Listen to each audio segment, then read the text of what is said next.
One day, Thomas Edison came home and gave a paper to his mother. He told her, "My teacher gave this paper to me and told me to only give it to my mother." His mother's eyes were tearful as she read the letter out loud to her child. "Your son is a genius. This school is too small for him and doesn't have enough good teachers for training him. Please teach him yourself." Many years after Edison's mother had died, Edison had become one of the greatest inventors of the century. One day he was going through the old closet and he found a folded letter which was given to him by his teacher for his mother. He opened it. The message written on the letter was, "Your son is mentally ill. We cannot let him attend our school anymore. He is expelled." Edison became emotional reading it, and then he wrote in his diary, "Thomas Alva Edison was a mentally ill child whose mother turned him into the genius of the century."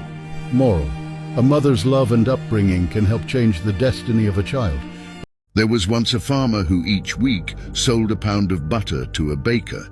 After several weeks of buying a pound of butter from the farmer, the baker decided to weigh the butter that he was receiving to ensure it was indeed a full pound. When the baker weighed it, he learned that the butter was under a pound, which enraged him. He felt he was being cheated, and he decided to take the farmer to court. When in court, the judge asked the farmer how he was weighing the butter. The farmer said, "Your Honor, I am poor. I do not own an exact measuring tool. However, I do have a scale."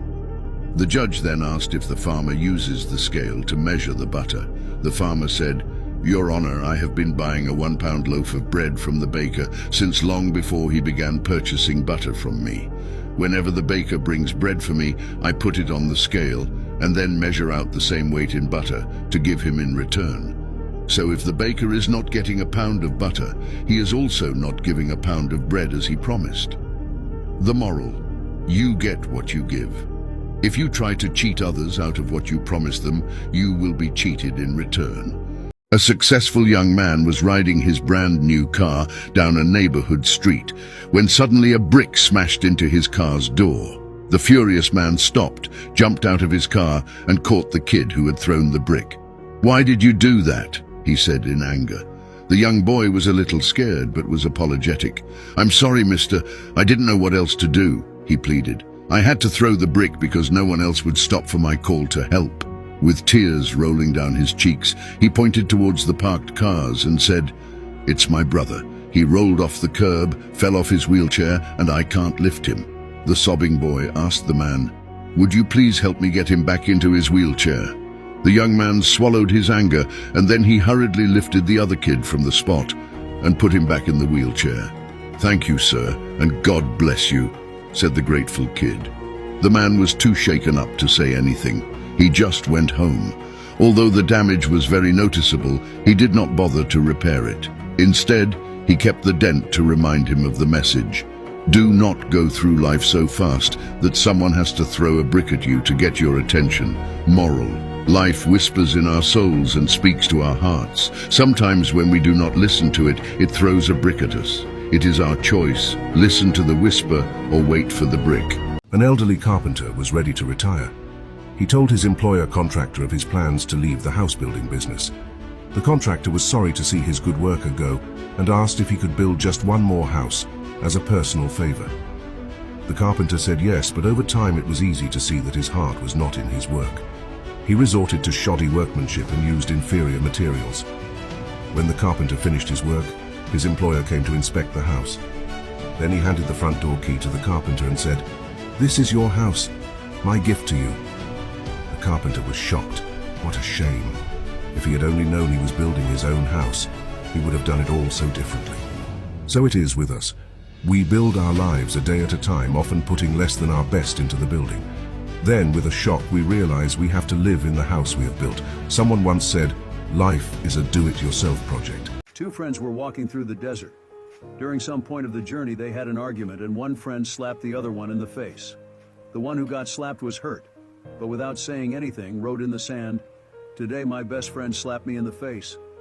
They kept on walking until they found an oasis where they decided to take a bath. The one who had been slapped got stuck in the mire and started drowning, but the friend saved him. After he recovered from the near drowning, he wrote on a stone, "Today my best friend saved my life."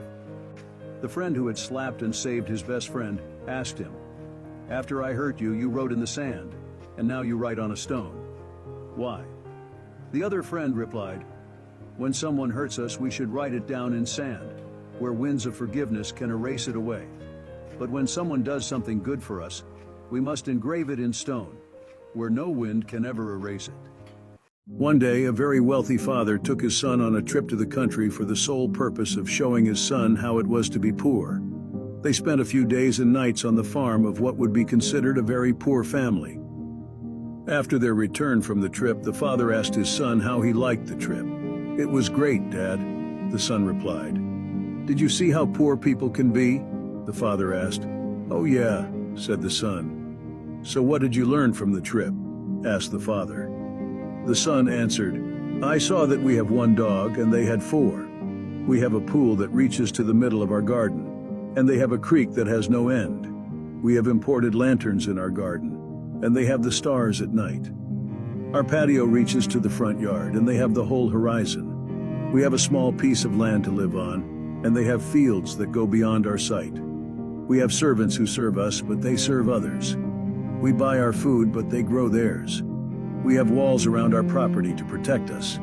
They have friends to protect them." The boy's father was speechless. Then his son added, "It showed me just how poor we really are. Too many times we forget what we have and concentrate trait on what we don't have. What is one person's worthless object is another's prized possession. It is all based on one's perspective. Sometimes it takes the perspective of a child to remind us what's important."